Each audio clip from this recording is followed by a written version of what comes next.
আজকে 19 সেপ্টেম্বর। আজ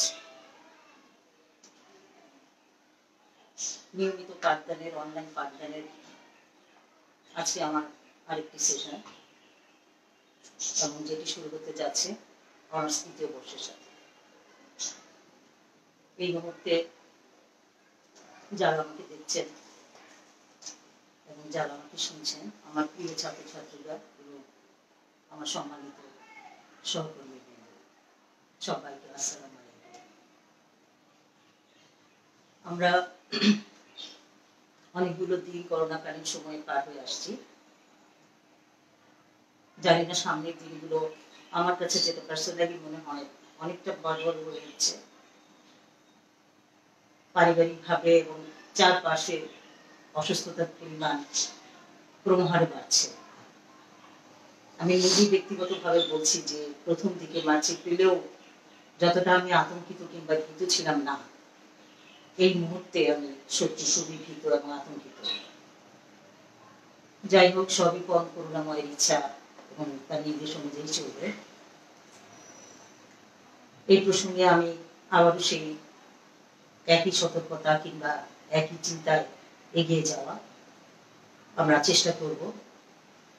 আমরা আমাদের এই দুঃসময়কে কাটিয়ে ওঠার কিংবা দুঃসময়কে পরিহার করার চেষ্টায় ব্রতী হব, এই থাকবে আমার কামনা।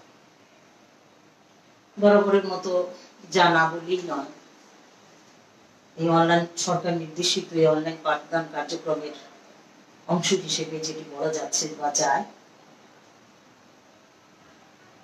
সরকারি সাদত কলেজের সুযোগ্য অধ্যক্ষ প্রফেসর আলী মাহমুদ স্যার এবং উপাধ্যক্ষ মৃদুল চট্টোপাধ্যায় এবং বিভাগের সব বিভাগীয় প্রধানগণ সবার, এবং আমাদের বলবো আমি যে এখানে সবারই আমরা চাচ্ছি একই প্ল্যাটফর্মে, একই জোনে, একই দিকে, এবং ছাত্রছাত্রীদের মঙ্গল উন্নয়নের জন্য দেশের এবং দশের এবং সমাজের এবং শিক্ষার কার্যক্রমকে গতিমান কিংবা অব্যাহত রাখার নিমিত্তে আমাদের এই প্রয়াস।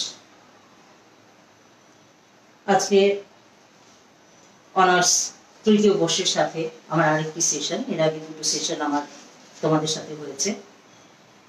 নিশ্চয়ই এর আগে আমার আপলোড অনুযায়ী তোমরা জানতে পেরেছো আমার আজকে টপিকের শিরোনাম। আজকে আমরা যেটা করব সেটি হচ্ছে যে 23/1/001 বাংলা প্রবন্ধ 1 কাজী আব্দুল ওদুদ। প্রবন্ধ 1 যে কজন প্রবন্ধকার আছেন, আমরা বঙ্কিমচন্দ্র চট্টোপাধ্যায়, রবীন্দ্রনাথ ঠাকুর, কাজী নজরুল ইসলাম এবং কাজী আব্দুল ওদুদ। এই 4 জন প্রবন্ধকারের 8টি করে প্রবন্ধকে আমরা পাঠ করছি, জাতীয় ইউনিভার্সিটি নির্ধারিত করে দিয়েছে তোমাদের জন্য। তো আমার অংশে কাজী নজরুল ইসলাম এবং কাজী আব্দুল ওদুদ নির্ধারিত। এর আগে প্রথম আমি তোমাদের সাথে ক্লাস 3 সংস্কৃতির কথা নিয়েছিলাম কাজী আব্দুল ওদুদের, এবং এরপরে আরেকটি ক্লাস প্রবন্ধের উপরে কাজী নজরুল ইসলামের রাজবন্দির জবানবন্দিকে নিয়েও আমার আলোচনা ছিল। আজকে তোমাদের সাথে আমি তৃতীয়বারের মতো সমগ্র কাজী আব্দুল ওদুদকে আবার একটু সামনে আনতে চাচ্ছি। তো যাই হোক, এই হচ্ছে সিলেবাস প্রসঙ্গ। আমাদের মূল প্রসঙ্গ যেটা, আমি কাজী আব্দুল ওদুদকে খণ্ডিত সংস্কৃতির কথা প্রবন্ধ নিয়ে তোমাদের সাথে আমার প্রথম যে সেশনটি ছিল, যেটি আমি করেছিলাম, সেটি শুধুমাত্র একটি প্রবন্ধকে ঘিরেই ছিল ব্যাপারটি। তো আজকে আমি যেটা করার চেষ্টা করব সেটা হচ্ছে যে আব্দুল ওদুদের যে 8টি প্রবন্ধ নির্ধারিত রয়েছে তোমাদের জন্য, আমি চেষ্টা করব কম বেশি সেগুলোকে একটু টাচ দিয়ে যেতে, এবং আমরা আব্দুল ওদুদের মনন এবং তার চিন্তা, তার কাজের, তার ভাবনা এবং তার চেতনার সাথে পরিচিত হওয়ার চেষ্টা করব। বরাবরের মতোই আমি যেটা করে আসি বা করে থাকি, আমি যেটা করতে চাই যে কাজী আব্দুল, আচ্ছা আমি কোশ্চেনটা বরাবরের মতোই একটু সামনে রাখতে চাই, যেহেতু আমি আজকে বলছি যে আমি আজকে সমগ্র কাজী আব্দুল ওদুদের এই 8টি প্রবন্ধকে নিয়েই একটু কথা বলতে চাচ্ছি। 8টি, তো সো আমি যেটা করব যে এই ধারণার দুটো কোয়েশ্চেনকে আমি সামনে রাখতে চেয়েছি। একটি হচ্ছে যে বুদ্ধি মুক্তি প্রবর্তক হিসেবে কাজী আব্দুল ওদুদের মননশীল কিংবা মননশীল চিন্তার পরিচয় দাও, কিংবা কোয়েশ্চেনটাকে যদি আমরা এভাবেও বলতে পারি যে শাশ্বত বঙ্গ প্রবন্ধের গ্রন্থের আলোকে কাজী আব্দুল ওদুদের মননশীল চিন্তার পরিচয় দাও।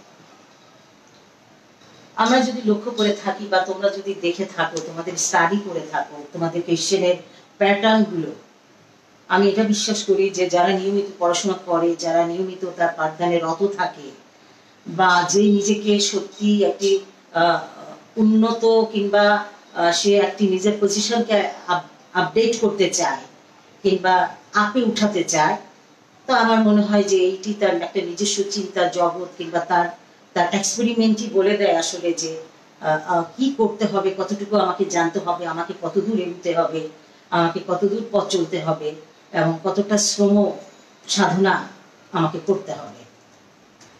তো যাই হোক, আমার দৃষ্টিতে কিংবা আমি যেটা দেখেছি সেটা হচ্ছে যে সাধারণভাবে বলা যায়, ইন জেনারেলি যেটা আমি বলবো, দেখা যায় যে আসলে কোয়েশ্চেনের প্যাটার্ন পরীক্ষাতে, ভার্সিটির পরীক্ষাগুলোতে, জাতীয় ভার্সিটির পরীক্ষা এই যাবৎকালে যেটা দেখে এসেছি, নর্মালি যেটা থাকে তোমাদের জন্য, যে কোয়েশ্চেনের প্যাটার্ন দুটো করে থাকে, প্রত্যেকটি প্রবন্ধাকারের উপরে যদি আমি দুটো করে কোয়েশ্চেন থাকে, তো একটি ন্যাচারালি যেটা দেখা যায় সেটা হচ্ছে তার হোল জীবন কিংবা তার প্রবন্ধের সামগ্রিক বা সমষ্টিক একটি ব্যক্তি নিয়ে, প্রত্যেকটি প্রবন্ধকে টাচ না, মানে সামগ্রিক প্রত্যেকটি প্রবন্ধকে ঘিরে এবং ওই ব্যক্তি মানুষ, ওই প্রবন্ধকারকে ঘিরে এক ধরনের একটি কোয়েশ্চেন থাকে, যেটি ওই কোয়েশ্চেনের আলোকে উত্তর দিতে গিয়ে যেটি তোমরা করতে পারো বা যেটি চায় সেটি হচ্ছে যে প্রত্যেকটি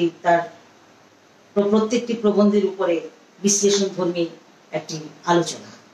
আর সেকেন্ডলি আরেক ধরনের প্যাটার্ন যেটা লক্ষ্য করা যায় সেটা হচ্ছে যে বলা যায় যে সেটা ইন্ডিভিজুয়ালি কোনো প্রবন্ধের নাম উল্লেখ করে একটি অথবা দুটো কম্পারিজন থাকতে পারে, অথবা তার ক্যারেক্টারিস্টিককে বলতে পারে, অথবা তার বিষয়গত বৈশিষ্ট্যকে বলতে পারে, একটি অথবা দুটো এরকম প্রবন্ধকে নিয়ে আলোচনা, কোয়েশ্চেন থাকতে পারে। তো আমি দুটো পথকেই তোমাদের, এর আগে আমি যখন ইন্ডিভিজুয়ালি সংস্কৃতির কথা আমি বলেছি কিংবা আমি কাজী নজরুলের রাজবন্দির জবানবন্দি বলেছি, এরকম ইন্ডিভিজুয়ালি প্রবন্ধের উপরে কোয়েশ্চেন হতে পারে বা ইন হোল সমগ্রটা ঘিরে ইন জেনারেলি যেটা হয় সেটাও হতে পারে। তো আজকে আমার আসলে ফোকাস কি ওইটাই থাকবে যে আমি পুরো আব্দুল ওদুদকে নিয়েই আসলে তার প্রত্যেকটি প্রবন্ধকে একটু টাচে নিয়ে আসতে চাই বা সেটি আমি সামনে তোমাদের প্রেজেন্ট করার চেষ্টা করতে চাই। তো আমি সেই অর্থেই যদি আমি বলি, এখানে বলি যে আমাদের যে প্রবন্ধ গ্রন্থ বইটি আছে নির্বাচিত শাশ্বত বঙ্গ, কোয়েশ্চেনটাও আমরা এরকম দেখতে পেয়েছি যে বুদ্ধির মুক্তি প্রবর্তক হিসেবে কাজী আব্দুল ওদুদের মননশীল চিন্তার পরিচয় দাও। মননশীল চিন্তা ব্যাপারটা কি আসলে? মননশীল, হোয়াট ইজ মননশীল? মননশীল আসলে চিন্তাশীল, যেটা ইংরেজিতে আমরা জিস্ট বলতে পারি। বা আরেকটি কোয়েশ্চেন আছে যে শাশ্বত বঙ্গ প্রবন্ধের আলোকে কাজী আব্দুল ওদুদের একই জিনিস। গ্রন্থকারকে আমাদের এখানে কোয়েশ্চেনের অবশ্য দুটো দিক আছে, যেটা আমি একটু বলতে চাই, যে এখানে কোট করে দিয়েছে বুদ্ধি মুক্তি প্রবর্তক হিসেবে, আর নেক্সট সেকশন আমি যেটা বলছি সেটা হচ্ছে শাশ্বত বঙ্গ প্রবন্ধ গ্রন্থের আলোকে। আসলে উল্টে পাল্টে ব্যাপারটি একই। কাজী আব্দুল ওদুদের ব্যাপারটি ছিল তিনি বুদ্ধির মুক্তি আন্দোলনের প্রবর্তক ছিলেন। বুদ্ধির মুক্তি কি সেই ব্যাপারটি নিশ্চয়ই আমরা অবগত হব, জানার চেষ্টা করব। আমাদের কোয়েশ্চেনের প্যাটার্ন কিংবা ঘরানা বা আমরা যাই বলি না কেন, যেভাবেই আসুক না কেন, আমরা যেন কোয়েশ্চেনের উত্তর বা তোমরা যেন সেই উত্তরগুলোকে টু দি পয়েন্টে ঠিকঠাক মতো তোমাদের অ্যান্সার স্ক্রিপ্টে করে আসতে পারো। আমি যদি একটু বলতে চাই যে অনেক আগে যখন আমি ক্লাস শুরু করেছিলাম, যখন আমি প্রবন্ধ পড়াতে শুরু করেছিলাম, দুটো তিনটে অলরেডি হয়ে গিয়েছিল, তখনই আমি আসলে প্রবন্ধ কি, কাকে বলে, ইত্যকার কথাগুলো বলে এসেছিলাম। তারপরেও আবার অনেকদিন পরে যেহেতু আবারও আমি ব্যাকগ্রাউন্ডে ফিরছি, আমি আবারও সেটি স্মরণ করতে দিতে চাই, যদিও আমার এই লেখাটি ইংরেজিতে আমি একটু উচ্চারণ করতে চাই যে প্রবন্ধ, হোয়াট ইজ প্রবন্ধ? এই কম্পোজিশন অনেক পার্টিকুলার থিম, এই কম্পোজিশন অনেক পার্টিকুলার থিম আর টপিক, মানে যে কোনো রচনা বা যে কোনো লেখা আয়তন, এটা কোনো পার্টিকুলার থিম আর টপিকের উপরে হতে পারে, যেটি ইন জেনারেলি দ্যাট ইজ প্রবন্ধ অথবা এসে। বা এই কথাটাকে, এবং আমরা যেটা আর একটু এটাকে মানে এক্সপ্লেইন করে যেটা বলা যায়, it cannot be defined with any precision মানে প্রিসিশন মানে হচ্ছে স্পষ্টতা, নির্ভুলতা। তো আসলে বা যথাযথতা, যেটাই বলি না কেন, যে যা কিছু প্রবন্ধকার করবেন সেটি একেবারে তিনি চান তার দিক থেকে নির্ভুল রাখতে, যথাযথ রাখতে, কিংবা স্পষ্টতা দেখাতে বা স্পষ্টতা প্রয়োগ করতে। যাই হোক, আমরা যদি প্রবন্ধের বাংলা বলে বাংলা বাক্যে যদি আমরা সেটিকে শ্রেণীবদ্ধ করি, পরস্পর সম্বন্ধ বাক্যাবলী, পরস্পর সম্বন্ধ বাক্যাবলী হচ্ছে প্রবন্ধ। অথবা প্রবন্ধের আরেকটি একেবারে এক কথায় যেটি বলা যায় যে প্রকৃষ্ট রূপে বন্ধন। প্রকৃষ্ট মানে খুবই উত্তম রূপে, উত্তম রূপে যেটি বন্ধিত হয়, সেটা সেটা আরম্ভ এবং পূর্বপর অথবা সমপর্বে অথবা ছন্দে, মানে সবকিছুতে একটি লিঙ্ক, একটা ম্যাচিং, একটা লিঙ্ক থাকবে, একটা ম্যাচিং থাকবে। এই বন্ধনের নামই হচ্ছে আসলে প্রবন্ধ। যাই হোক, আমরা এক কথায় আমরা যদি প্রবন্ধের পারপোজটা, আমি কেন বলছি, আসলে যেহেতু আমি আজকে সমগ্র আব্দুল ওদুদকে একটু টাচ করতে চাচ্ছি, এই জন্য আব্দুল ওদুদ একজন প্রাবন্ধিক হিসেবে আজকে আমাদের সামনে প্রেজেন্ট। আব্দুল ওদুদ কে আমরা প্রবন্ধকার হিসেবে এখানে দেখতে চাই। একজন প্রবন্ধকারের কি হওয়া উচিত, কি থাকা উচিত, কি বৈশিষ্ট্য উনি ধারণ করেন, কি চিন্তা, কোন বৈশিষ্ট্যের কোন চিন্তায় উনি নিজেকে লালন করেন, এটি বলার জন্যই হয়তো প্রবন্ধের সেই মূল নিহিত গুরু অর্থটাকে আমি আবার ফোকাস করতে চাচ্ছি। হোয়াট ইজ প্রবন্ধ পারপোজেস, আমি এখানে পারপোজেস, প্রবন্ধের পারপোজেস গুলো আসলে উদ্দেশ্যগুলো কি, সেটা যদি আমি এক কথায়, যেটা আমার মনে হচ্ছে যেটা বুঝতে সহায়ক হবে, যদিও আমি ইংরেজিতে বলছি, টু এক্সপ্রেস অ্যান অপিনিয়ন। দেখা যায় টু এক্সপ্রেস অ্যান অপিনিয়ন মানে কোনো মতামতকে এক্সপ্রেস করা, প্রকাশ করা এট ফার্স্ট। সেকেন্ড যেটা আমি বলতে পারি, টু ইনফর্ম মানে জানানো।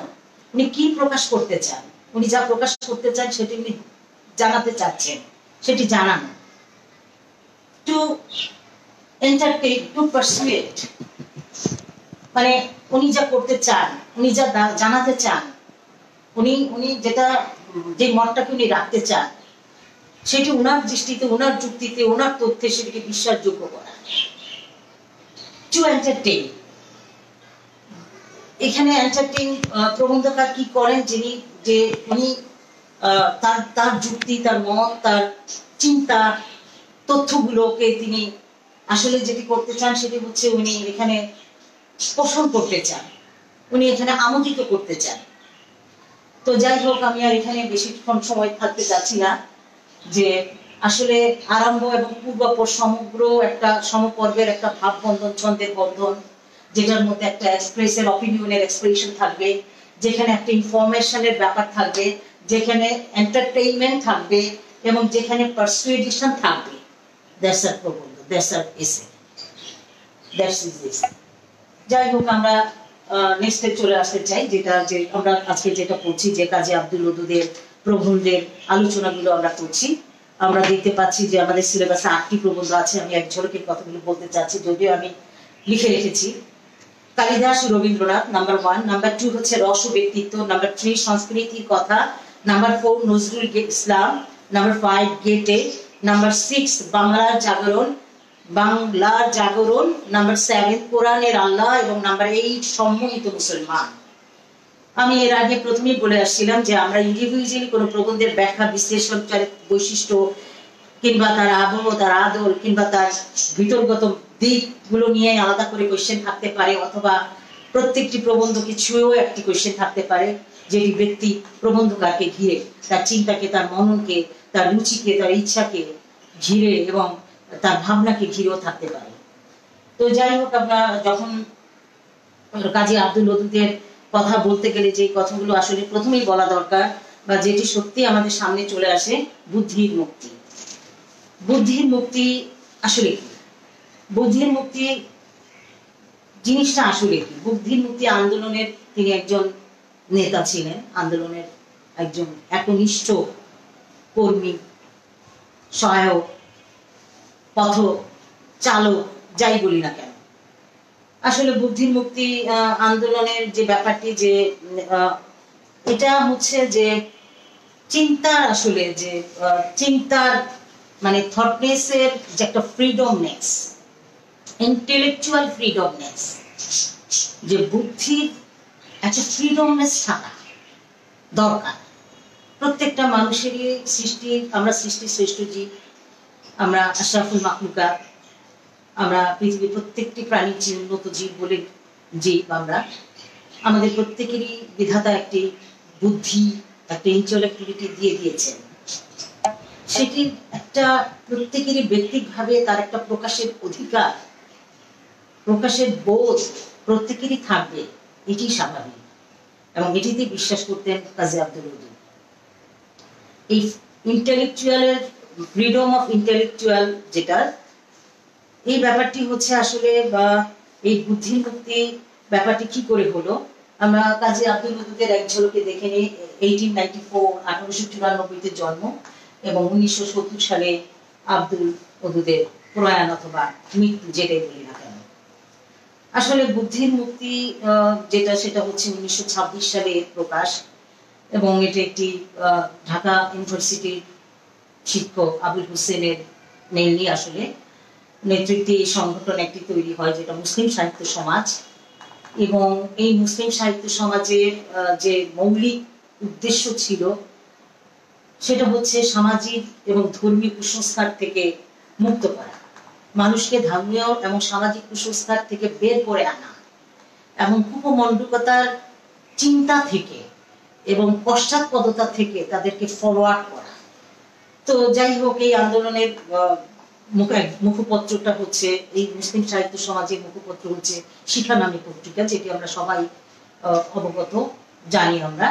এবং এই শিখা পত্রিকার যে ব্যাপারটি, শিখা পত্রিকার যে হেডলাইন আমরা যেটা জানি, যে জ্ঞান যেখানে সীমাবদ্ধ, বুদ্ধি যেখানে আড়ষ্ট, মুক্তি সেখানে অসম্ভব। এবং ওই সাহিত্য সমাজ, মুসলিম সোসাইটি যার অংশীদার ছিলেন, যেখানে নিয়োজিত ছিলেন আব্দুল কাদির, কাজী আব্দুল ওদুদ, আবুল হোসেন এবং আবুল ফজল এবং কাজী মোতাহার হোসেন প্রমুখ। তো আমরা যেটি বলতে চাচ্ছি যে এই মুসলিম সাহিত্য সমাজের মুখপত্র হিসেবে এই শিখা পত্রিকার অগ্রযাত্রা, এবং শিখা পত্রিকাতেই তাদের মত এবং পথের প্রকাশ এবং তাদের চিন্তার বিকাশ তারা ঘটাতে চেয়েছিলেন বা ঘটিয়েছিলেন, যেটি বলি না কেন। তো যাই হোক, আমরা যেটা বলতে চাচ্ছিলাম, বুদ্ধির মুক্তি হচ্ছে এক ধরনের ধর্মীয় এবং সামাজিক কুসংস্কার থেকে, পশ্চাৎপদতা থেকে, গোড়ামি থেকে মুক্তির এনলাইটমেন্ট, মুক্তির আলো, মুক্তির দিশা, এবং যেটা এনলাইটেনিং করে, আলোকিত করে, এবং যা মানুষের বিবেককে জাগ্রত করে এবং তার চিন্তা শক্তি, তার অন্তরের দৃষ্টি এবং চিন্তা শক্তিকে প্রজ্বলিত করে, কিংবা যেটা বলা যায় যে বেগবান করে। যাই হোক, আমি চলে যাচ্ছি আমাদের মূল পাঠে। আমি যেটি বলে আসছিলাম বারবারই, যে আমরা আজকে যেটা করতে চাচ্ছি, কাজী আব্দুল ওদুদের তার প্রবন্ধগুলো নিয়ে আলোচনা করব।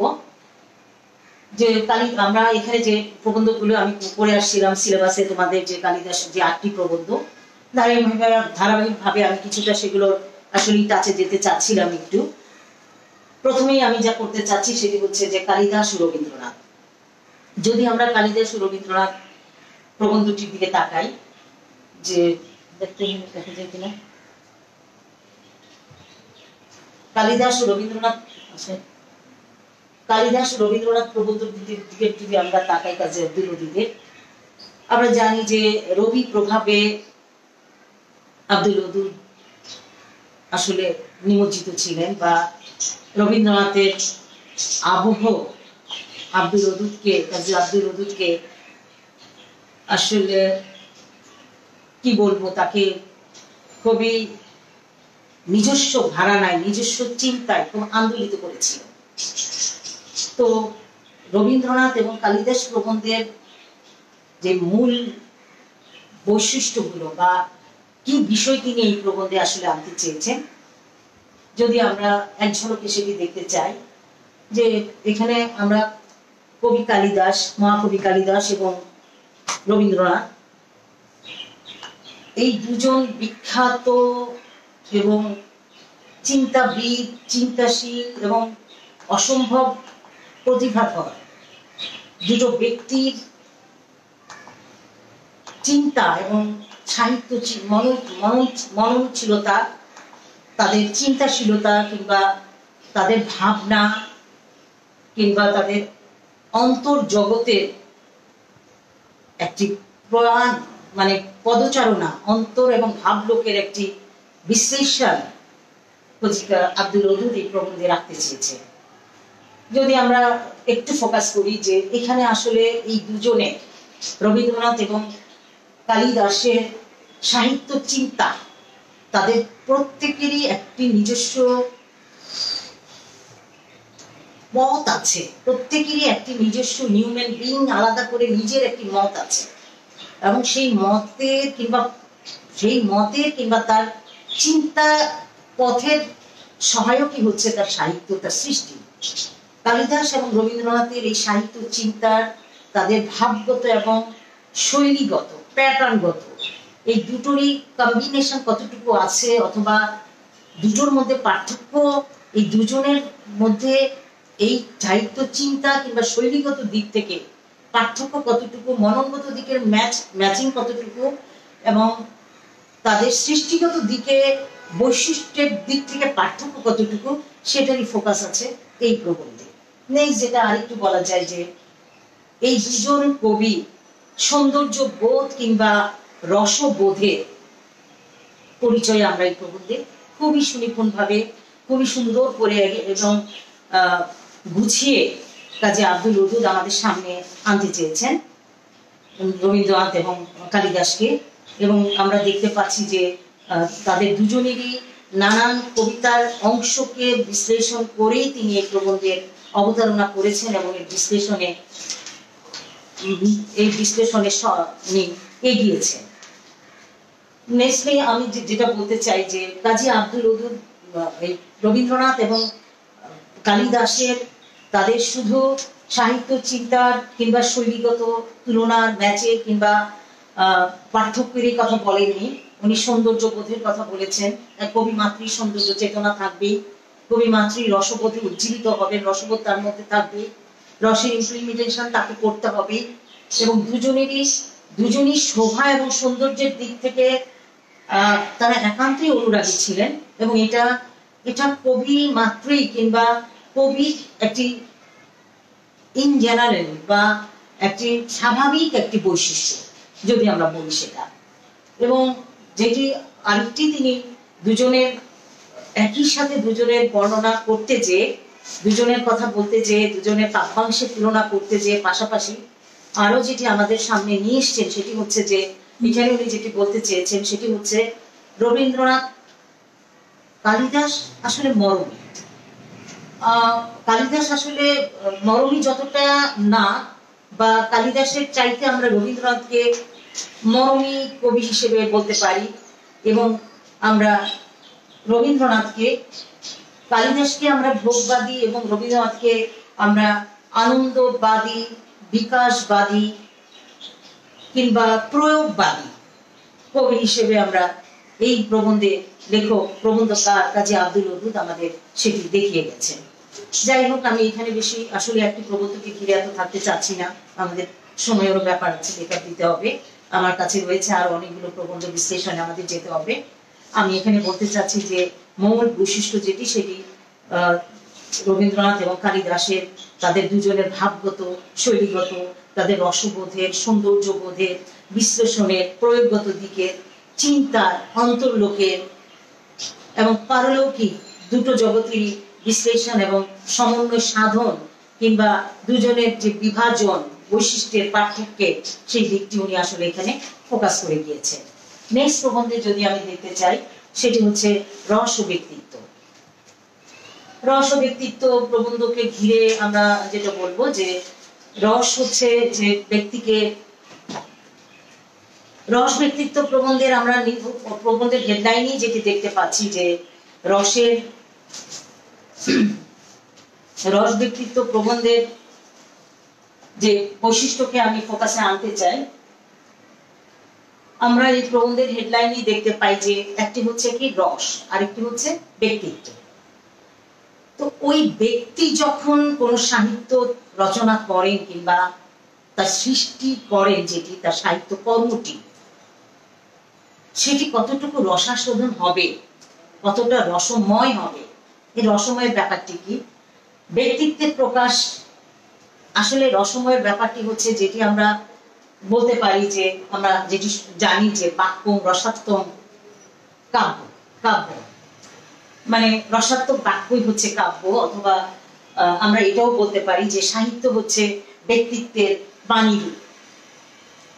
রস ব্যক্তিত্ব প্রবন্ধে আসলে কাজী আব্দুল ওদুদ যেটি আমাদের সামনে নিয়ে আসতে চেয়েছেন সেটি হচ্ছে যে একজন লেখকের, একজন সাহিত্যিকের আসলে মৌলিক যে উদ্দেশ্য থাকা উচিত বা মৌলিক যে কাজ হওয়া উচিত, উনি যেটি মনে করেন সেটি হচ্ছে যে তার ব্যক্তিত্বের ব্যাপারটিকে আসলে দেখা, তার ব্যক্তিত্বের ব্যাপারটির স্ফুরণ ঘটানো। আসলে সাহিত্য মানেই হচ্ছে ওই ব্যক্তির, ওই পার্সনের, তার মানুষের বিকাশ, তার মানুষ চেতনাটি ফোকাস। আসলে যে যেমন তার চিন্তাটি, তার প্রয়াসটি, তার সৃষ্টিটিও ঠিক তেমনটি ছাপ ফেলবে বা ফেলে, এটি হচ্ছে একটি ন্যাচারাল বিষয়। তো আমরা এইখানে এই প্রবন্ধে আসলে লেখক যেটা বা প্রবন্ধকার কাজে আব্দুল ওদুদ যেটি দেখাতে চেয়েছেন যে ব্যক্তিত্বের প্রকাশকে দেখা, ব্যক্তিত্বের এখানে ওই সাহিত্যে তিনি যা রচনা করছেন, তৈরি করছেন, সেখানে তার ব্যক্তিত্ব কতটুকু আসলে অ্যাটাচ হয়েছে এবং কতটুকু অ্যাটাচ হয়েছে এবং কতটুকু তিনি তার সাহিত্য কর্মটির সাথে আসলেই যুক্ত, এবং তিনি যতটা তার সাহিত্য কর্মের সাথে যুক্ত থাকবেন কিংবা হবেন তার মনোগত দিক থেকে, ততই তার সৃষ্টিটি, তার সাহিত্যটি ততটি সজীব হয়ে উঠবে। নেক্সট যেটি আরো এই প্রবন্ধে আমরা যেটি দেখতে পাচ্ছি, আসলে রস বলতে এখানে প্রবন্ধকার যেটি ফোকাস দিয়ে গেছেন একটু, সেটি হচ্ছে যে রস আসলে কি? রস হচ্ছে মানুষের মনের এক ধরনের বিশেষ এবং গভীর অনুভূতির প্রকাশ। রস তখনই বাক্যের, সাহিত্যের তখনই রসোত্তীর্ণ হয়, সাহিত্য তখনই রসোত্তীর্ণ হয়। আমরা রসের এই সংজ্ঞাতেই সেটি আছে যে রস মানেই হচ্ছে মানুষের মনের বিশেষ এবং গভীর অনুভূতির প্রকাশ। যখন ব্যক্তি কিংবা পার্সন তার মনের একেবারেই মৌলিক চেতনা কিংবা তার পুরো অন্তর্লোকের ভাবনা, সেই ব্যাপারটিকে তার কর্মের মধ্যে সম্পৃক্ত করতে পারবেন, তার গভীর অনুভূতিকে, একদম খুব ডিপ ফিলিংসকে যদি তিনি তার কর্মের সাথে মার্চ করাতে পারেন, তাহলে সেই সৃষ্টিটি কিংবা সেই কর্মটি, সেই সাহিত্যটি হয়ে উঠে অনবদ্য। তখনই আমরা বলতে পারি যে রসাত্মক, রসাত্মক বাক্যং রসাত্মকং, বাক্যং রসাত্মকং কাব্য, মানে রসাত্মক বাক্যই হচ্ছে কাব্য, অথবা যদি বলতে পারি যে সাহিত্য হচ্ছে ব্যক্তিত্বের বাণী রূপ। নেক্সট আমি যাব সংস্কৃতির কথা। আমার থার্ড প্রবন্ধ হচ্ছে সংস্কৃতির কথা। সংস্কৃতির কথা প্রবন্ধটা নিয়ে একদম তোমাদের সাথে যখন আমি ফার্স্ট ক্লাস সেশন দিয়েছিলাম, আমি এলাবোরেটলি সংস্কৃতির কথার উপরে আমাদের অনেক আলোচনা ছিল।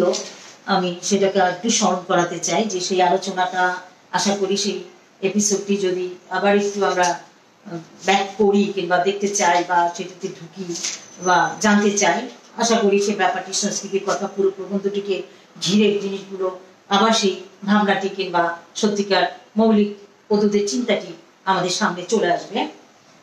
এবং এইখানে এই প্রবন্ধে, সংস্কৃতির কথা প্রবন্ধে আমি আবারও একটু রিমাইন্ডার দেওয়ার চেষ্টা করব যে উনি আসলে সংস্কৃতির সংজ্ঞা দান করেছিলেন এই প্রবন্ধে।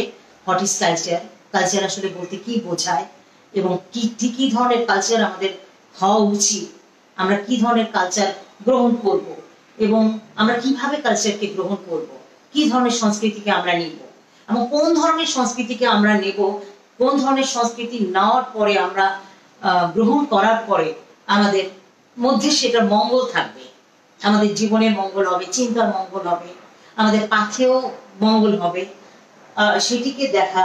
বা আসলে সংস্কৃতি বলতে কাজে ওদুদ যেটি বারবারই ফোকাস দিয়েছেন এই প্রবন্ধে, সংস্কৃতির কথা প্রবন্ধে, সেটি হচ্ছে যে সুন্দরের সাধনা। আসলে সুন্দরকে খুঁজে বেড়ানো, সুন্দরের মধ্যে বসবাস করা কিংবা সুন্দরের প্রয়াস ঘটানো, কিংবা সুন্দর ইকুয়াল টু সত্যর সাথে মার্চ করা। রবি ঠাকুরের আমি প্রবন্ধ বিশ্লেষণে বলেছিলাম যে সত্যই সুন্দর, সুন্দরী সত্য, যেটা আমরা কবি কিসের কথাও পাই, truth is beauty, beauty is truth. বা আমরা রবি ঠাকুরের সেই কথা যে সত্য যে বড় নিষ্ঠুর, সত্যকে বড় ভালোবাসিলাম ইত্যাদি। যাই হোক, আমরা সংস্কৃতির কথা প্রবন্ধে একটু আমি লাস্ট, যদিও আমার লাস্ট ফার্স্ট এপিসোড তোমাদের সাথে তাই ছিল, তারপরেও আমি এই প্রবন্ধের এই লাস্ট কটি বাক্য না বলে আসলে লোক সামলাতে পারছি না, মানে আমি বলার প্রয়োজন মনে করছি, যেটা যে আজকাল আমি একটু তোমাদের পাঠ্য বই থেকে আসলে একটু পড়তে চাচ্ছি যে আজকের অসার্থক সংস্কৃতি চিন্তার স্তর থেকে সার্থক সংস্কৃতি চিন্তার স্তরে উপনীত হওয়ার যে কয়টি ধাপ কাজী আব্দুল ওদুদ যে কয়টি ধাপের কথা বলেছেন, আমি এক ঝলকে সেটি একটু দেওয়ার চেষ্টা করব। নাম্বার 1, যেটি হচ্ছে যে দেশে অভুক্ত কর্মহীন কেউ থাকবে না। উনি কোন ধরনের সংস্কৃতি আসলে আমাদের নিতে বলেছেন, কোন ধরনের সংস্কৃতি অ্যাচিভ করলে, কোন ধরনের সংস্কৃতির মধ্যে আমরা অবগাহন করলে, কোন ধরনের সংস্কৃতিকে আমরা আহ্বান জানালে আমাদের ব্যক্তিক মঙ্গল, সোসাইটির মঙ্গল, দেশের মঙ্গল এবং রাষ্ট্রের মঙ্গল হবে, সেই ধরনের সংস্কৃতিকে আহ্বান জানাতে আমাদের আকুল মানে ডেকেছেন এবং সেটিরই ওনার বার্তা। নাম্বার 1, দেশে অভুক্ত কেউ থাকবেনি। উনি কয়েকটি স্টেপের কথা কিংবা স্তরের কথা বলেছেন যে আমরা এমন ধরনের সংস্কৃতি, আমরা কয়েকটি ধাপ, যেসব ধাপ আমাদের অতিক্রম করতে হবে যদি তো আমরা মঙ্গল চাই, যদি তো আমরা আমাদের সব দিকটার একেবারেই সামগ্রিক ভালো প্রয়াস চাই, আমাদের অতিক্রম করতে হবে। তার কিছু নির্দেশ তিনি দিয়েছেন। নাম্বার 1, দেশে অভুক্ত এবং কর্মহীন কেউ থাকবে না। নাম্বার 2 হচ্ছে যে একান্ত বিবশ না হলে কোনো সমাজই ধর্মাচার এবং অশ্রদ্ধেয় বিবেচিত হবে না। আর নাম্বার 3 হচ্ছে যে হিন্দু মুসলমানের পোশাক এবং নামের ব্যবধান থাকবে না।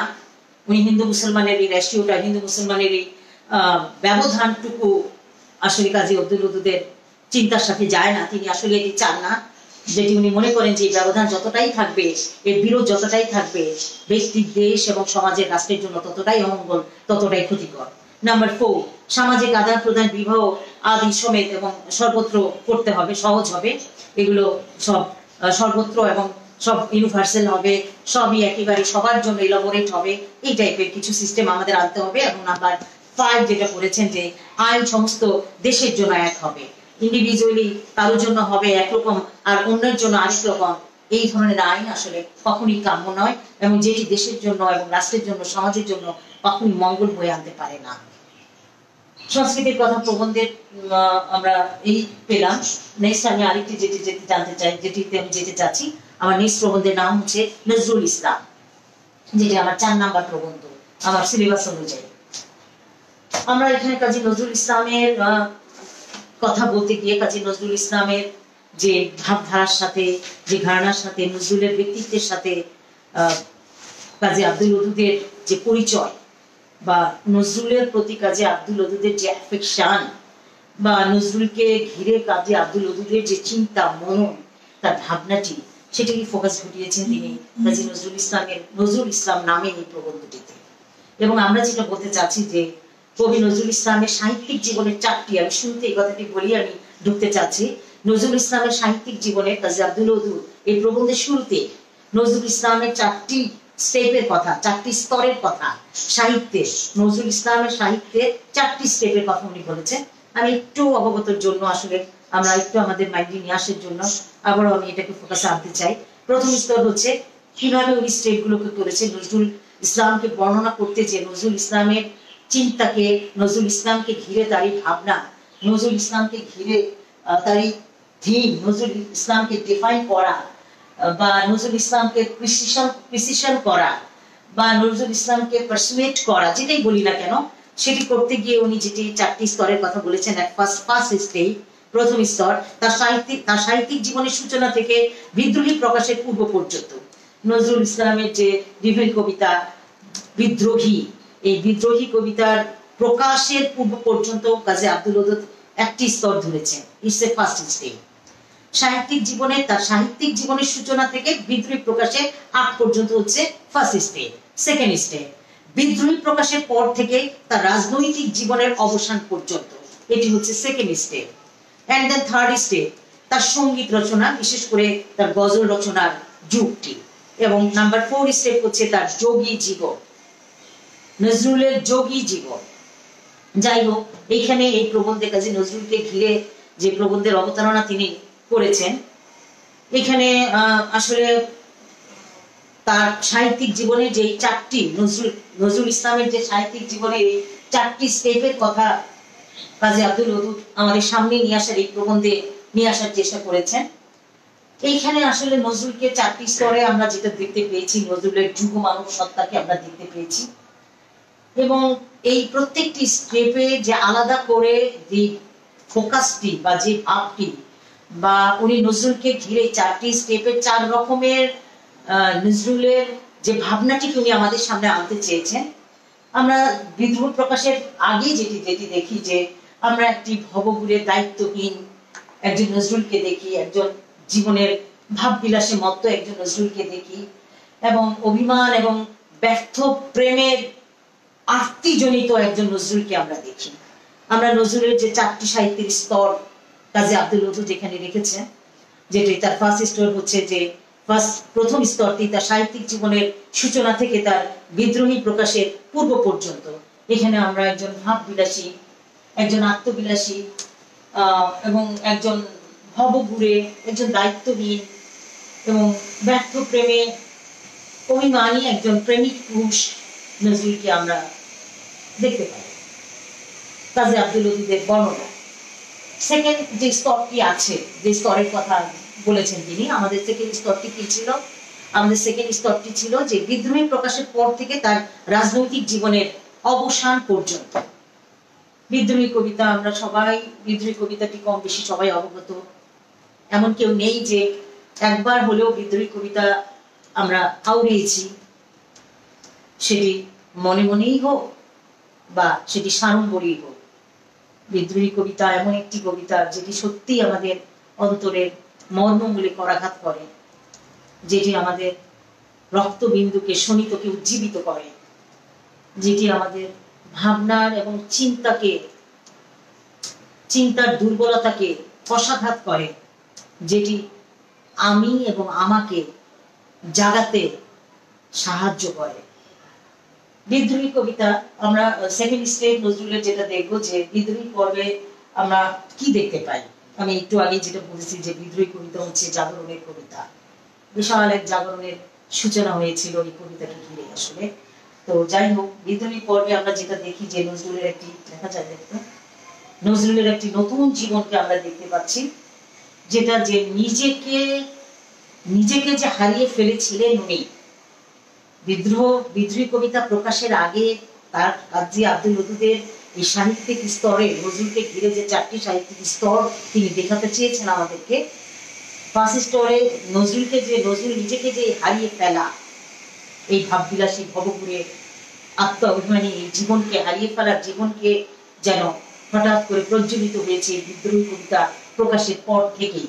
এবং এখানে কবি যা আমরা দেখতে, নজরুলকে আমরা জেগে উঠতে দেখি, নিজেকে জাগাতে দেখি, জগৎ এবং জীবনকে জাগাতে দেখি একই সাথে। এবং যেটা আমরা আসলে একটু কম্পেয়ার করতে পারি যে আমরা রবি ঠাকুরের নির্ঝরের স্বপ্নভঙ্গ কিংবা এবার ফিরাও মোড়ে যেমন আমাদের রক্তকে আন্দোলিত করে, আমাদের শোণিতকে তাড়া করে বেড়ায়, একটা নতুন দিনের সূচনা করে, একটা নতুন আহ্বানের ইশারা করে, কিংবা একটি নতুন ধারণা, একটি নতুন ধারণার একটি আহ্বান দেয় কিংবা যোগান দেয়, কিংবা একটা এনলাইটেনমেন্টে আমাদের নিয়ে যায়, ঠিক বিদ্রোহী কবিতাটি তেমনটি।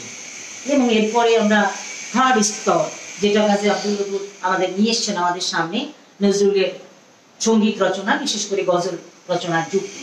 এখানে প্রসঙ্গান্তরে বলে রাখা ভালো যে এই প্রবন্ধে নজরুল ইসলামের তিনটি স্তরটি উনি মোটামুটি ব্যাখ্যা করেছেন, বর্ণনা করেছেন, বিশ্লেষণ করেছেন। চতুর্থ স্তরটি ব্যাখ্যা প্রয়াস ততটি এখানে দেখা যায় না।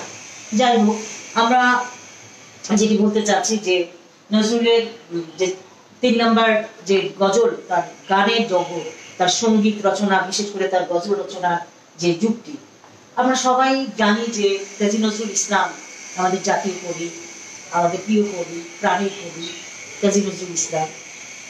অসাম্প্রদায়িক চেতনা যার মধ্যে প্রবলতর ছিল, যিনি মানতেন না কোনো বাধা, যিনি ভাবতেন না কোনো বিপদ, যিনি ভয় পেতেন না কোনো শাসন, বারণ, অন্যায়, অবিচার, নির্মমতা কিংবা পৈশাচিকতা কিংবা অযৌক্তিকতা। এরকম রিভেল পয়েন্ট আমরা উইলিয়াম ব্ল্যাকের সাথে, পাশ্চাত্যের কবি উইলিয়াম ব্ল্যাকের সাথে আমরা নজরুলকে মেলাতে পারি বিদ্রোহ দিক থেকে। নজরুলের এই অসাম্প্রদায়িক দৃষ্টিভঙ্গি আসলে ইন ফোকাস, ইন টোটাল এই ভারতীয় কিংবা পশ্চিম এশীয় এই ঘরানাকে ঘিরেই কিন্তু তার এই গানের কিংবা সঙ্গীত জগতের বিচরণ। এবং যেটি আমরা দেখতে পাই যে নজরুলের মধ্যে এই অসাম্প্রদায়িক চেতনা, কি হিন্দু, কি মুসলিম, কি বুদ্ধিস্ট, কি খ্রিস্টান, উনি কোনো জাতি ভেদ, বর্ণ ভেদ কোনো কিছুই নজরুল মানতেন না, কোনো কিছুই তার ভাবনার জগতে ইন্টারাক্ট করতে কখনই পারেনি। উনি সৃষ্টিকে, মানুষকে মানুষ হিসেবেই দেখতে চেয়েছেন। এখানে জাত পাত, মত, পথ কোনোটাতেই উনি আসলে কখনই মাথা ঘামাননি। উনি ওনার মতো চলেছেন, উনি ওনার মতো ভেবেছেন। উনি যেটি সত্য, যেটি সুন্দর, যেটি ভালো লাগা, যেটি মঙ্গল, যেটি কল্যাণকর এবং যেটি মানবের, যেটি মানবীয়, যেটি হিউম্যানিজম আছে যার মধ্যে, উনি সেটি ভেবেছেন, সেটি দেখিয়েছেন, সেটি দিয়ে পথ চলেছেন, সেটি চিৎকার করে বলতে চেয়েছেন, সেটি আমাদের সামনে আনতে চেয়েছেন। আমরা বিদ্রোহী কবিতা এই বোধ থেকে নজরুলের এই চেতনাটি, এই বিশাল তার মধ্যে এই এক্সপ্লোরেশন, এটি আসলে একটি মতবাদ। এটা তার মধ্যে একটি লীলাবাদের জন্ম দিয়েছিল। হোয়াট ইজ লীলাবাদ, যেটিকে আমরা ইংরেজিতে, যেটা এই মতবাদের নাম হচ্ছে প্যান্থিজম। আসলে এই মতবাদের কারণে তার মধ্যে এই আত্ম নিমজ্জিত এই লীলাবাদের কারণে নজরুল হয়ে উঠেছিলেন একাধারে নিরহংকারী এবং অসম্ভব সৌন্দর্য পিপাসু। অ্যাকচুয়ালি উনি সত্যের পিপাসু এবং সত্যের সন্ধানী, এবং যা কিছু সত্য তাই সুন্দর, তাই শ্রেষ্ঠ, তাই চিরকালে। নজরুলের গানের জগতে যদি আমরা তাকাই, আমরা যেটা দেখতে পাই যে ন্যাচারালি তিনটা প্যাটার্নে নজরুলের গানের জগৎকে আমরা বিশ্লেষণ করতে পারি: ইসলামী সঙ্গীত, শ্যামা সঙ্গীত এবং বৈষ্ণব সঙ্গীত। নজরুলের এই তিন প্যাটার্নে তার অবগাহন কিংবা তার চলা কিংবা উদ্দামতা কিংবা তার কি বলবো যে এতটাই উনি ফোকাস ছিলেন, এতটাই তিনি প্রসারিত ছিলেন, এতটাই তিনি দিয়েছিলেন, এতটাই তিনি খুলতে পেরেছিলেন, আরবলকে খুলতে পেরেছিলেন, চিন্তার আরবলকে, বেরিয়ারকে মুক্ত করে দিতে পেরেছিলেন, তুড়ি মেরে উড়াতে পেরেছিলেন। এরকম দ্বিতীয় নজরুল আবির্ভাব আর হয়তো হবে না। এত ইসলামী গান, এত গানের ভান্ডার, এত অন্তরের নিঃশ্বাসের পঙ্ক্তিমালা, এত কোর অফ হার্টের কি বলবো, আসলে নজরুলকে বলতে গেলে সত্যি সবারই মধ্যে আমাদের একটু ভাবতাড়িত হয়ে যায়। নজরুল আমাদের জাতীয় কবি, আমাদের ভাবের কবি, আমাদের মতের কবি, আমাদের পথের কবি, আমাদের চলার সঙ্গী, আমাদের জাতীয় কবি। যাই হোক, আমরা নজরুল এরপরে কাজী আব্দুল ওদুদের নেক্সট প্রবন্ধ আমি চলে যাই, যেটি হচ্ছে আমার নাম্বার 6 নাম্বার প্রবন্ধ, গেটে। আমরা এখানে গেটেকে যদি একটু দেখতে চাই, যে গেটে কাজী আব্দুল ওদুদ তার, আমরা জানি, মুক্ত মনের, মুক্ত বুদ্ধির, মুক্ত চিন্তা এবং ধারক বাহক এবং ইন্টেলেকচুয়ালের ফ্রিডমনেস যিনি চেয়েছিলেন, যে মানুষ মাত্রই তার নিজস্ব একটি চিন্তা, বুদ্ধি, বিবেক, বিধাতা তাকে দিয়ে দিয়েছে এবং সেটি যেন অন্যকে অনুসরণ করে নয়, এবং সেটি যেন অন্ধ, অযৌক্তিক কিংবা কাউকে না বুঝে বা নিজের মনকে জিজ্ঞাসা না করে, নিজের মনের বাইরে গিয়ে না, যেটি নিজেকে নিয়ে, নিজেকে সাথে করে, নিজের আত্মতৃপ্তি কিংবা আত্মপ্রসারের মধ্য দিয়ে চলা এর ধারক বাহক কাজী আব্দুল ওদুদ। এবং এই এই সংস্কারটি, এই ধারণাটি যিনি পোষণ করতেন তিনি হচ্ছেন কাজী আব্দুল ওদুদ, মুক্ত বুদ্ধি, যেটা আসলে ইগনোরেন্সের সোজা কথা যদি আমি এক কথায় বলতে চাই যে ফ্রিডম অফ ইগনোরেন্স।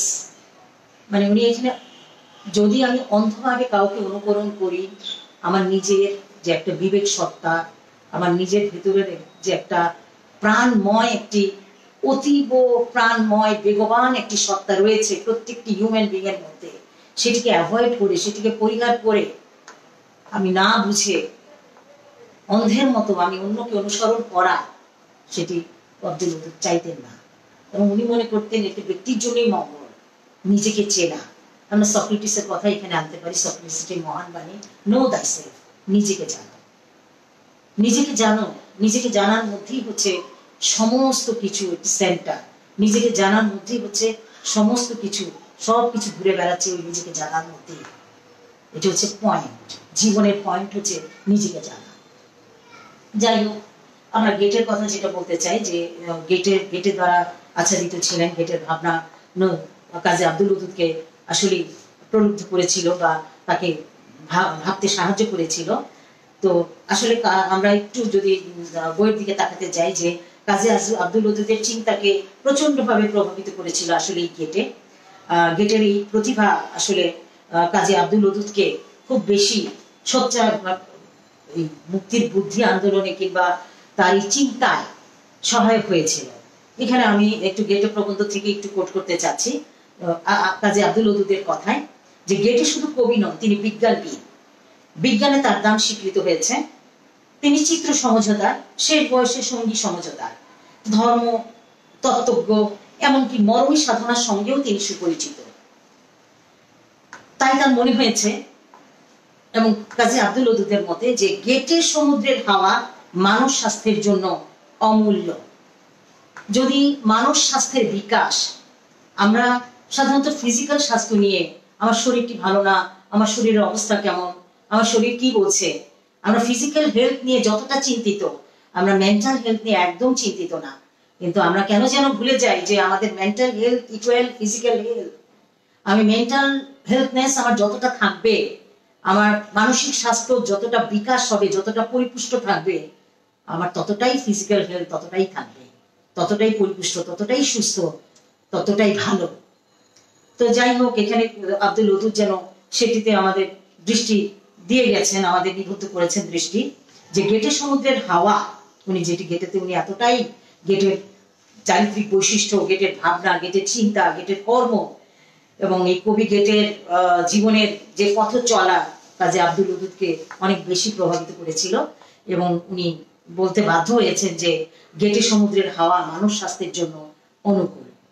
যে যত গেটে সমুদ্রে যাবে, আমরা যখন আমাদের ডাক্তার মন ভালো না, শরীর ভালো নাই, শরীর ক্রমাগত খারাপ হচ্ছে, ডাক্তার আমাদের প্রেসক্রাইব করে দেয়, যান কয়দিনের জন্য ঘুরে আসেন। কোথায় যাব? কক্সবাজার যাই, কোথায় যাবো? ইন্দোনেশিয়া বালিতে যাই, কোথায় যাব? ইন্ডিয়া পুরীতে যাই, বা কোথাও কোনো সি বিচের ধারে যাই।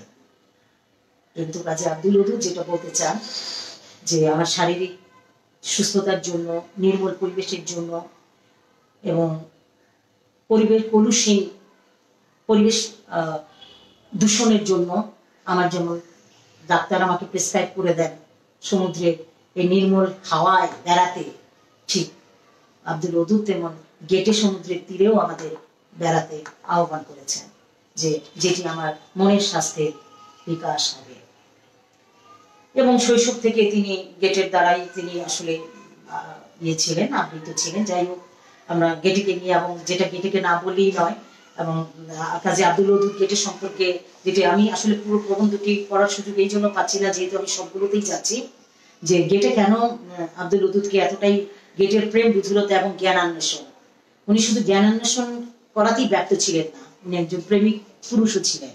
এবং প্রেমময়তা যদি না থাকে মানুষের মধ্যে, কোনো হিউম্যানের মধ্যে যদি প্রেমময়তা না থাকে, যদি তার মধ্যে অন্তর্ময়তা না থাকে, তার মধ্যে চলমানতা থাকবে না, এবং একসময় সে শুকিয়ে যাবে।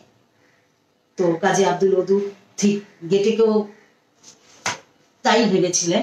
উনি শুধু জ্ঞান পিপাসুই ছিলেন না, ওনার মধ্যে প্রেমময়তাও প্রচন্ড পরিমাণে ছিল। আমি নেক্সট নাম্বার 6 প্রবন্ধে যাব, সেটি হচ্ছে বাংলার জাগরণ। বাংলার জাগরণ একটি বড় ধরনের প্রবন্ধ, এবং আমরা যেটি দেখব যে এই বাংলার জাগরণে যেটি আমরা দেখতে পাচ্ছি যে এখানে কাজী আব্দুল ওদুদ, আমরা নামেই বুঝতে পারছি বাংলার জাগরণ, যে একটা রেনেসা, একটা জাগরণ নিয়ে উনি এখানে বলতে চাচ্ছেন আমাদেরকে। কাজী সো অনেক কথাই উনি আসলে এখানে আমাদের সামনে নিয়ে আসতে চেয়েছেন, যে কিভাবে এই বাংলা জাগবে, কিভাবে এই বাংলার প্রকৃত উন্নতি হবে, এবং কি করলে পরে আমাদের মধ্যে আমরা ব্যক্তি, পারিবারিক, দেশীয় আমাদের বিকাশ ঘটবে, সেই ব্যাপারগুলো তিনি এই বাংলা জাগরণ প্রবন্ধে আসলে আনতে চেয়েছেন। যাই হোক, এটি একটু মোটামুটি একটু বড় পরিসরের, বড় আয়তনের একটি প্রবন্ধ।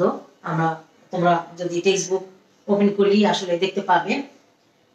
তো বাংলা জাগরণের জন্য আমার একটু বেশি হয়তো এরকম বলতে হবে যে আসলে বাংলার জাগরণের জন্য কাজী আব্দুল ওদুদ যে কথাটি আসলে এই প্রবন্ধে উনি যেটি বলতে চেয়েছেন, প্রবন্ধটি আসলে প্রথম পঠিত হয়েছিল মুসলিম সাহিত্য সমাজে, এর দ্বিতীয় বার্ষিক অধিবেশনে এটি হয়েছিল, এবং প্রথম প্রকাশিত হয়েছিল এটি শিক্ষা পত্রিকার দ্বিতীয় বর্ষের বার্ষিক সংখ্যায়, এবং পরে নবপর্যায় গ্রন্থের, ওদুদের নবপর্যায় গ্রন্থের দ্বিতীয় খণ্ডে এটি সংকলিত হয়েছিল। আমরা জানি যে রেনেসা, হোয়াট ইজ রেনেসা বা নবজাগরণ, রেনেসা কিংবা নবজাগরণ, কাজী আব্দুল ওদুদ যেটি বলছেন যে প্রত্যেকটি রেনেসা কিংবা নবজাগরণ কাজী আব্দুল ওদুদের একটি প্রিয় সাহিত্যিক ভাবনা।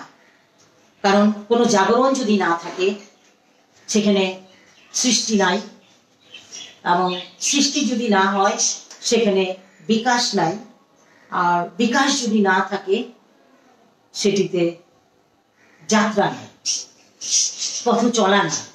তো নজরুল, কাজী আব্দুল ওদুদ এই বিশ্বাসী ছিলেন। আমি খুবই দ্রুত যাচ্ছি, যে তিনি লেখক জীবনে প্রথম থেকে এই সম্পর্কে তার চিন্তা ভাবনা প্রকাশ ঘটিয়েছিলেন, এবং এই প্রবন্ধে তিনি যেটি দেখিয়েছিলেন যে তার চিরায়ত বাংলা নবজাগরণ সম্পর্কে উনি খুব তথ্যনিষ্ঠ এবং বিশ্লেষণধর্মী মতামত উনি এখানে রাখতে চেয়েছেন।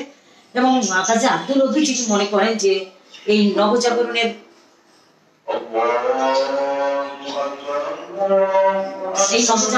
উনি যেটি বলতে চেয়েছেন যে তথ্যনিষ্ঠ, উনি যাদেরকে আনতে চেয়েছেন এই নবজাগরণের প্রতিকৃত হিসেবে রাজা রামমোহন রায়, মহর্ষি দেবেন্দ্রনাথ ঠাকুর, ডিরোজিও, অক্ষয় কুমার দত্ত, কেশবচন্দ্র সেন, রামকৃষ্ণ মিশন পরমহংস দেব, স্বামী বিবেকানন্দ, রবীন্দ্রনাথ ঠাকুর ইত্যাদি। যাই হোক, আমরা বাংলার জাগরণের যে ব্যাপারটি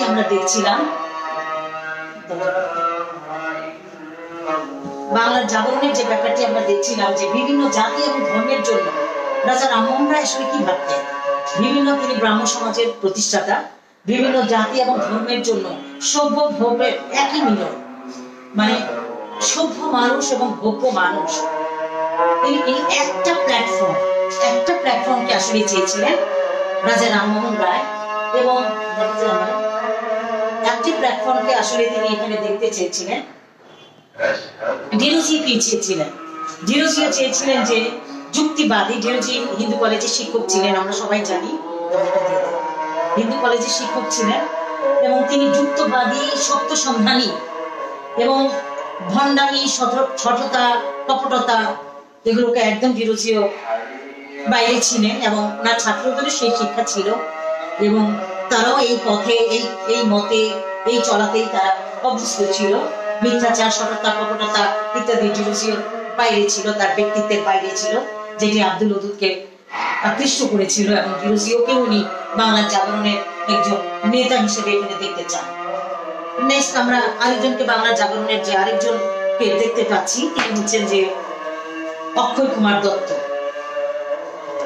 অক্ষয় কুমার দত্তের যে বাংলার জাগরণের, অক্ষয় কুমার দত্ত এরকম বাংলার জাগরণের একজন অন্যতম পুরোধা। ডিরোজিও, রাজা রামমোহন রায়, দেবেন্দ্রনাথ ঠাকুর, অক্ষয় কুমার দত্তের উনিও বিজ্ঞান মনস্ক এবং চিন্তা চেতনা এবং যুক্তিবাদের লেখক ছিলেন। উনি চিন্তাশীল ছিলেন, মননশীল ছিলেন এবং এই ধারণার প্রলুব্ধ ছিলেন তিনি, এবং এই চিন্তায় চেতনা তিনি আকৃষ্ট ছিলেন। এটা একটু দেখো তো, বইটা দেখানো যাবে? হ্যাঁ, এটা অক্ষয় কুমার দত্তের এখানে একটি ইকুয়েশন আছে। আসলে আমি ইকুয়েশনটা একটু দেখাতে চেয়েছিলাম।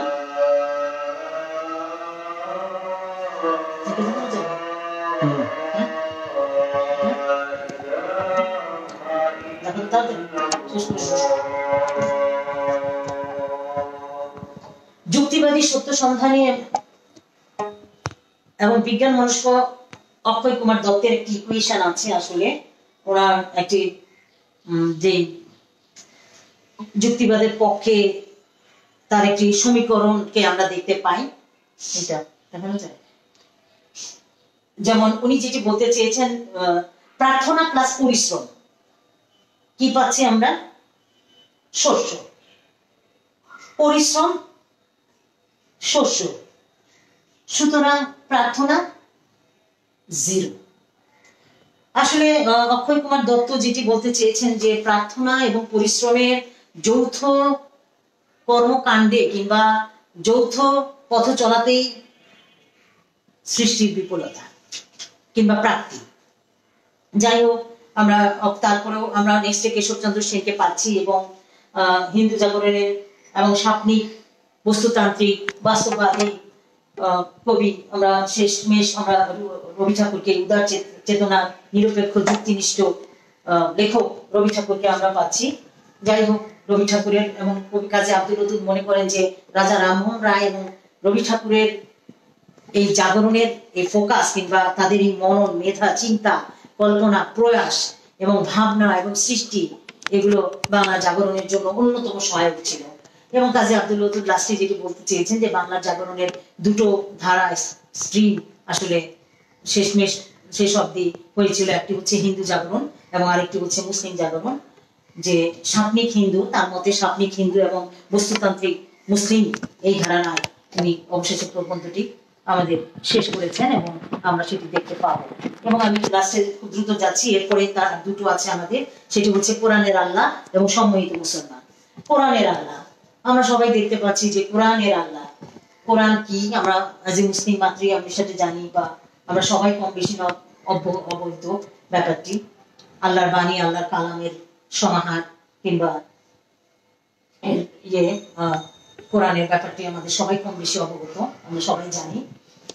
তো এইখানে কোরআনের মধ্যে আসলে এই পবিত্র কোরআনে যেটি আমাদের জন্য, মুসলিমদের জন্য যা নির্ধারিত আছে বা যেটি বলা আছে, কাজী আব্দুল ওদুদ এখানে আসলে যে ফোকাসটি বা যে কথাটি আমাদের বলতে চেয়েছেন এই প্রবন্ধে, যে আমরা সবাই জানি যে আল্লাহর গুণবাচক 99 যে নামটি আছে, আসলে ব্যাপারটি কিরকম? আল্লাহর এই 99 নামের যে গুণবাচক নাম, আল্লাহ ক্ষমাশীল, আল্লাহ দয়াশীল, আল্লাহ রহমানুর রহিম, তিনি গাফুরুর রাহিম, তিনি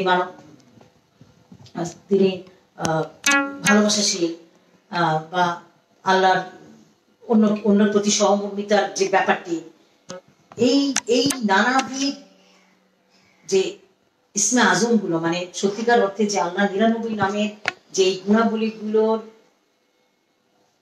ফোকাস কিংবা কিছুটা ইমপ্লিমেন্টেশনও যেন মানবের মধ্যে, মানুষ যেন সেই চিন্তায়, সেই ভাবনায় যেন লালিত হয় এবং সেইটিতেই যেন পথ চলে, এই ব্যাপারটি উনি আসলে কোরআনের আল্লাহ বলে গেছেন যে বাহ্যভাবে নয়, আল্লাহর বিশ্বাস, অস্তিত্বের আল্লাহর একত্বে বিশ্বাস শুধু শুধু বাহ্যগত ভাবে নয়, এটা অন্তর্গত ভাবে আমাদের সেটিকে মানতে হবে, জানতে হবে এবং সেটিকে আমার মর্মমূলে রেখেই, অন্তরের দিক থেকেই আমাদের সেটিকে বিশ্বাস করতে হবে। এবং এটি ছিল কাজী আব্দুল ওদুদের আরতি, কিংবা উনি এটি আমাদেরকে আসলে বলতে চেয়েছেন। কোরআনের আল্লাহ যেটি আরো আছে, যে কোরআন শরীফের কোরআনের আল্লাহ উনি যেটি আরো আমাদের সামনে আনতে চেয়েছেন, যে মৌলিক এই আমাদের এই পবিত্র ধর্মগ্রন্থটির যে মূল বাণী বা যে বক্তব্য বা যা কিছু আমাদের জন্য নির্ধারিত, তার সাথে একান্তভাবে মানে কোরআনে বর্ণিত আল্লাহর স্বরূপ আসলে এখানে ব্যাখ্যা করতে তিনি চেয়েছেন। তো যাই হোক, এখানে কাজী আব্দুল ওদুদ আসলে চান যে আল্লাহর যে ৯৯ নাম, এই প্রত্যেকটি নামের গুণবাচক অর্থ আমাদের সবারই কম বেশি আমাদের মানুষের মধ্যে বিদ্যমান, এবং আমরা যেন আল্লাহকে অন্তর থেকে, অন্তরের মর্মমূল থেকে উপলব্ধি করি, এবং যা কিছু কল্যাণকর কিংবা যা কিছু আল্লাহ সকল প্রকার গুণের সমষ্টি, যা কিছু মঙ্গলজনক, সেটি যেন আমাদের মধ্যে সেটারই ইমপ্লিমেন্টেশন হয়, এবং অন্যকে ভালোবাসার, অন্যকে শ্রদ্ধা করার, অন্যের জন্য মঙ্গল করার, অন্যের ক্ষতি না করা, অন্যের উপকারী হওয়া, অন্যের অহিতকর না হওয়া, সেটি যেন আমরা করি। এবং সেই কোরআনের আল্লাহর সেই গুণবাচক বা মূল ফোকাস কিংবা কোরআনের যে মূল মাজেজা, সেটি যেন প্রত্যেকটি মুসলমান সত্যিকার ভাবে তার নিজের অন্তরে ধারণ করে পথ চলে, সেটি ছিল কাজী আব্দুল ওদুদের আরতি কিংবা বাণী। লাস্ট আমি যেটা চলে যাব, সম্মোহিত মুসলমান, হিপনোটাইজড মুসলিম, আসলে সম্মোহিত, সম্মোহন, অতিমাত্রায় মোহ, যেটা সেটাই হচ্ছে আসলে সম্মোহন। এখানে আমাদের নবী কাজী হযরত মুহাম্মদ সাল্লাল্লাহু আলাইহি ওয়াসাল্লামকে নিয়ে আসলে এখানে বলা যে আসলে এই প্রবন্ধে কাজী আব্দুল ওদুদ রক্ষণশীল মুসলমান সমাজ এবং প্রগতিশীল মুসলমান সমাজের আসলে ধারাটাকে নিয়ে আসলে দেখাতে চেয়েছেন এখানে, যে আমাদের যে মুক্ত চিন্তা, আমাদের যে থটের ফ্রিডমনেস, এইটা একটা তৌহিদেরই ইকুয়ালিজম। তৌহিদ মানে হচ্ছে আল্লাহর একত্বে বিশ্বাস, তৌহিদ মানে হচ্ছে আল্লাহর ভাবনায় একত্বতা, এবং এটা যেন মুক্ত চিন্তারই সহায়ক। এটি হচ্ছে ওদুদের বক্তব্য কিংবা ওনার আমাদের কাছে ওনার বলার বাণী।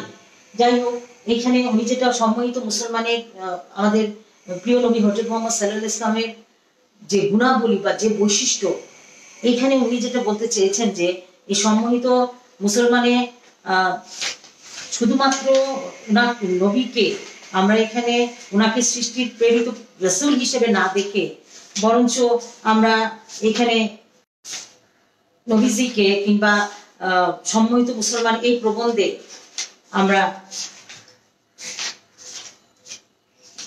সম্মোহিত মুসলমান এই প্রবন্ধে আমরা ওনাকে পরম বন্ধু কিংবা মানুষ হিসেবে, আমাদের সত্যিকার মানুষ হিসেবে, সত্যিকার মানবীয় গুণাবলীর সহায়ক হিসেবে, সত্যিকার মানুষের অন্তর্লৌকিক এবং পারলৌকিক বিশ্বাসের চলমানতা হিসাবে এখানে নবীজিকে আসলে ফোকাস করতে চেয়েছেন কাজী আব্দুল ওদুদ, যে আমরা শুধু প্রেরিত রাসূল কিংবা নবী হিসেবে কিংবা ওনাকে আমরা ওইভাবে মানে আমাদের চিন্তা মুক্ত চিন্তা না করে বা নিজেকে না নিজের ভিতরে না ঢুকে মুসলমান সমাজের এই যে সম্মোহন, নবীজির প্রতি এই যে সম্মোহনের যে ভয়ঙ্কর রূপ উনি দেখতে পেয়েছেন, যে এতে নিজেকে কি বলবো, যে নিজেকে এখানে আত্মবঞ্চনা করা হয়, নিজের ভাবনার সাথে বঞ্চনা করা হয়, এবং এই সম্মোহন একটি বিরাট ধ্বংসের কারণ বলে উনি মনে করেন। যে এই সম্মোহন এক বড় কারণ হচ্ছে মানে এই সম্মোহন যদি থাকে যে কোনো মানুষের মধ্যে, যার মধ্যে আমাদেরকে সেখানে অগ্রবর্তী হওয়া কিংবা উন্নয়ন ঘটানো আসলে সেখানে সম্ভব না।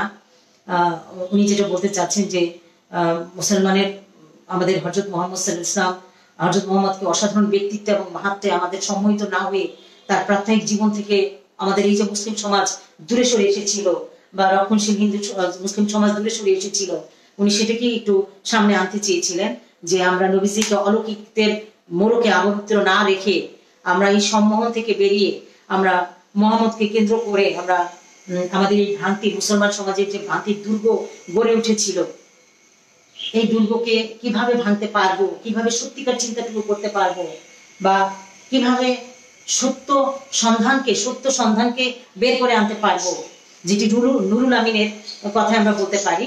যে রক্ষণশীল মুসলমান ও প্রগতিশীল মুসলমান সমাজের মধ্যে আলাদা বিভেদ রেখা দেখা দিয়েছিল আমাদের কেন্দ্র করে, নবীজিকে কেন্দ্র করে বা আমাদের প্রেরিত রাসূল আমাদের শেষ নবী ওনাকে কেন্দ্র করে যে এই মুসলমান সমাজের মধ্যে যে এই ভাবনা বা এই চিন্তা, এই সম্মোহন, এখান থেকে আসলে বেরিয়ে আসা যে শুধুমাত্র রাসূল হিসাবে কিংবা নবীজির তার মহাপুরুষ ওই অর্থে ব্যাখ্যা করে নয়, সত্যিকার অর্থে মানবের জীবনের শান্তির দূত কিংবা সত্যিকার অর্থে সার্বিক মঙ্গলের এবং সামগ্রিক ভালো বা সর্বোচ্চ উৎকৃষ্টতা সহায়ক কিংবা পাশাপাশি পরিচারক হিসেবে এখানে নবীজিকে দেখার একটা আহ্বান দিয়ে আসলে কাজী আব্দুল ওদুদ শেষ করেছেন। যাই হোক, আমি খুব দ্রুত যাচ্ছি, আমরা আবারও ফিরছি একটু, আমরা শেষ করে আছি আমাদের আজকের সেশন। আমরা পড়ছিলাম কাজী আব্দুল ওদুদ, আমরা পড়ছিলাম কাজী আব্দুল ওদুদের যে কোশ্চেন নিয়ে মানে যে চিন্তাকে নিয়ে আমি আজকে এগোচ্ছিলাম সেটা হচ্ছে যে কাজী আব্দুল ওদুদের মননশীলতা। তোমাদের জন্য যে 8টি প্রবন্ধ নির্ধারিত রয়েছে সেই 8টি প্রবন্ধকে ঘিরে অথবা 2টি অথবা 3টি অথবা 4টি যাই হোক না কেন, কাজী আব্দুল ওদুদের প্রগতিশীলতা, তার মননশীলতা কিংবা তার চিন্তাশীলতা কিংবা তার ভাবনাশীলতা যাই বলি না কেন, যেভাবেই শব্দের চয়ন কিংবা যেভাবে শব্দের ইয়ে থাকুক না কেন, সেটিং থাকুক না কেন তোমাদের সামনে, আমি আশা করি যে আমরা এইভাবেই যদি, আর শুধু এইভাবে না, আমি তো আজকে জাস্ট ফোকাস গুলো কিংবা ক্যারেক্টারিস্টিক গুলো, প্রবন্ধের মূল ক্যারেক্টারিস্টিক গুলোকে বলার চেষ্টা করেছি।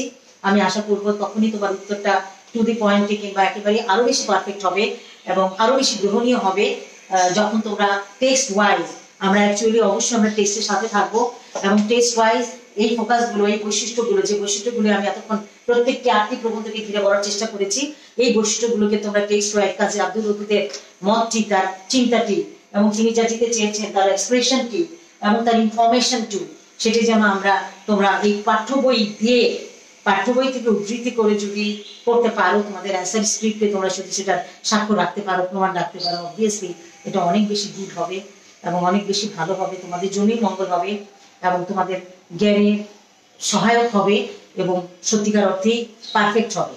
এবং আমি চাইবো যে প্রত্যেকটি প্রবন্ধ থেকেই কম বেশি যতটাই পারো টেক্সট ওয়াইজ অবশ্যই আমরা থাকবো, টেক্সট ওয়াইজই আমরা যাবো। আমার এতক্ষণের কথাগুলো টেক্সট ওয়াইজই ছিল এবং আমরা এই 8টি প্রবন্ধকে ঘিরে কাজী আব্দুল ওদুদকে আমি আজকের মতো আসলে শেষ করতে যাচ্ছি।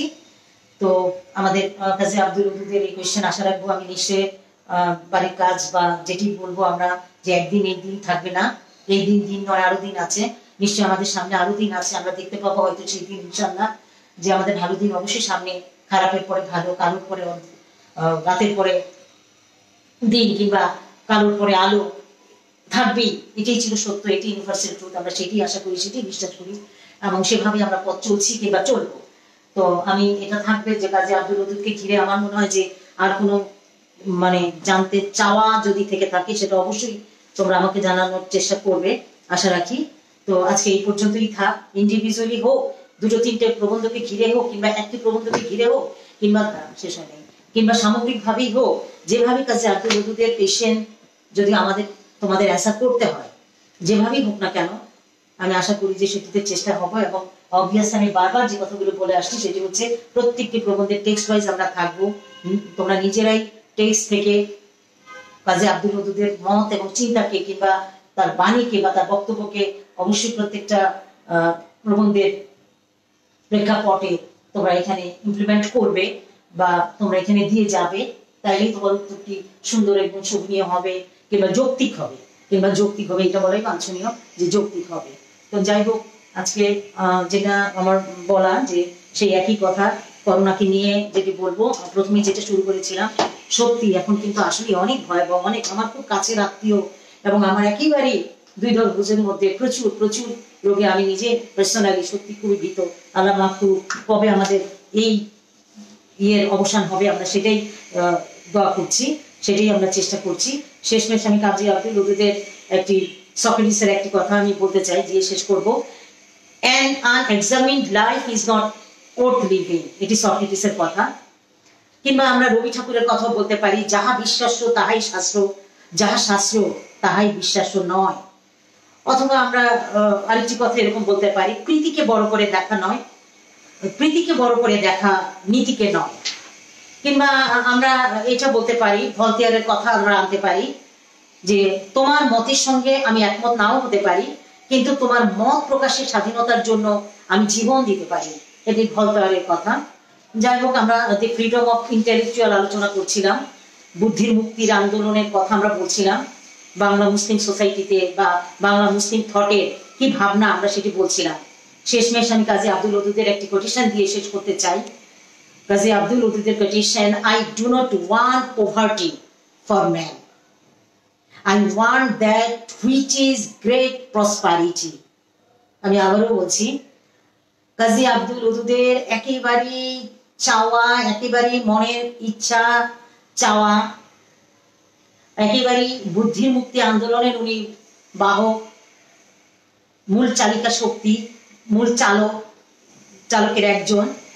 বুদ্ধির মুক্তি আন্দোলন, rising up from ignorance, rise করা, ইগনোরেন্স থেকে রাইজিং আপ করা, এই সংগঠনের কিংবা এই ফোকাসের, এই মতের কাজী আব্দুল ওদুদ একজন খুবই ইম্পর্টেন্ট, একজন গুরুত্বপূর্ণ একজন ব্যক্তি।